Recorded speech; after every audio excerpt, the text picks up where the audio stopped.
রাহমাতুল্লাহি আলাইহি বলেন, ও দুনিয়ার মানুষেরা, দুনিয়ার মধ্যে যে বান্দা ইমানদার হয়, ওই বান্দা যদি মিথ্যা কথা বলতে পারে না, চুগলখড়ি করতে পারে না, বান্দা তুমি তোমার জবানটাকে মিথ্যা কথা থেকে বাঁচিয়ে রাখো, আরেকজনের চুগলখড়ি করা থেকে তুমি বাঁচিয়ে থাকো।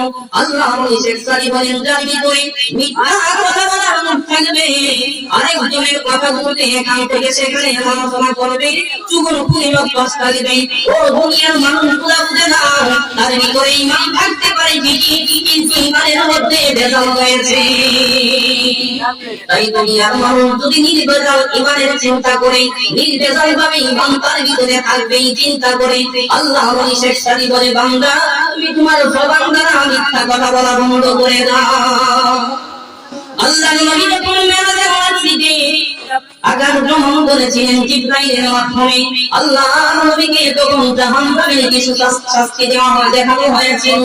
আল্লাহ নবী ইসলামের মধ্যে দেখলেন এক ব্যক্তির মুখের মধ্যে বিরাট আকারের গুহার কিছু দানা এই জবানটাকে কাটা হয়েছে।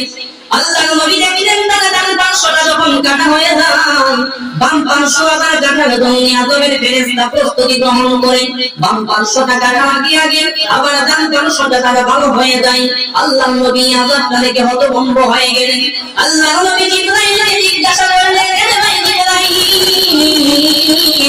এই ব্যক্তিটাকে যার মুখের মধ্যে জাহান্নামের গুহার কিছু দানা তার জবানটাকে কাটা হয়েছে, আল্লাহ নবীর প্রশ্নের উত্তরে জিবরাইল আমিন বলেন, নবীজি তারা হলো দুনিয়ার সমস্ত বান্দা আর ওই সমস্ত বান্দি যারা জবান দ্বারা ফাহিশা কথা বলেছিল, যারা জবান দ্বারা মিথ্যা কথা বলেছিল, যারা জবান দ্বারা চুগলখড়ি করেছিল, আল্লাহ রাব্বুল আলামিন জাহান্নামের মধ্যে তাদেরকে জাহান্নামের কিছু দানা তাদের জবানটা কাটতে থাকবে।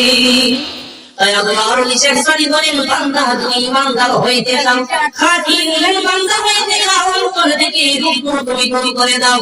ও বান্দা তুমি মিথ্যা কথা বলবে, নামাজ পড়বে আবার মিথ্যা কথা বলবে, ইবাদত করবে আবার চুগলখড়ি করবে, বান্দা আল্লাহর শেখ সাদি বলেন, বান্দা তোমার ঈমান থাকতে পারে কিন্তু তোমার ঈমান খাঁটি হইতে পারে না, বেজাল থাকলেও ঈমানদার তুমি জান্নাতে যাইতে পারবে না।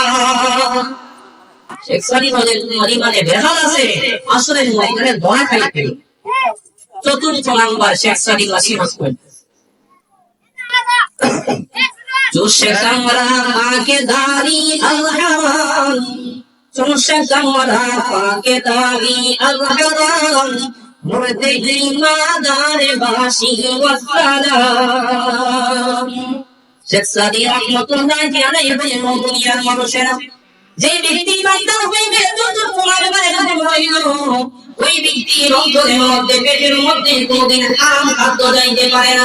ও মানুষ, তুমি ইমানদার নিজেকে দাবি করবে, আবার সুদের সময় তুমি সবার আগে সুদ খাইতে পারবে, নিজেকে ইমানদার দাবি করবে, রাতের অন্ধকারে তুমি ঘুষ খাইতে পারবে, নিজেকে ইমানদার দাবি করবে, মানুষের আল হয়ে তুমি নামাজ বস্তুকে খাইতে পারবে।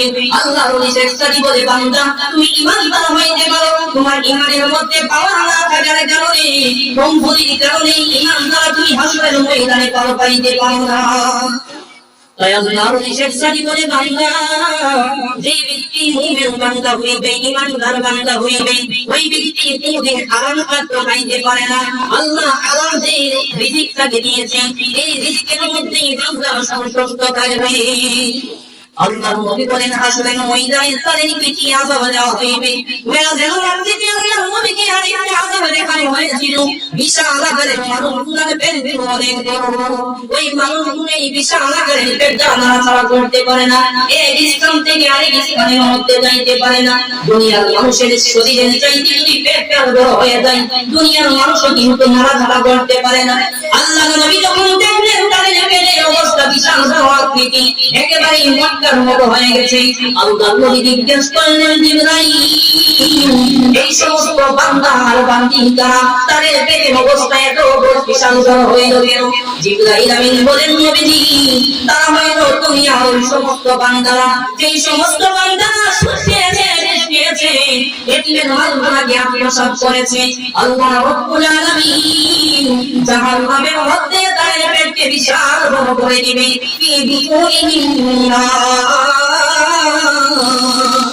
আল্লাহ কোরআনের মধ্যে বলে বান্দা তারা দুনিয়ার মধ্যে আরাম খাইতেছে, এতিমের মালগুনাকে আত্মসাৎ করতেছে, সুদ ঘুষ খেয়ে তাদের পেট তোমাকে বলতেছে, আসলে তারা তাদের পেটের মধ্যে খালি করিতেছে না, জাহান্নামের কিন্তু আগুন দ্বারা তাদের পেট গুলোকে বড় করতেছে।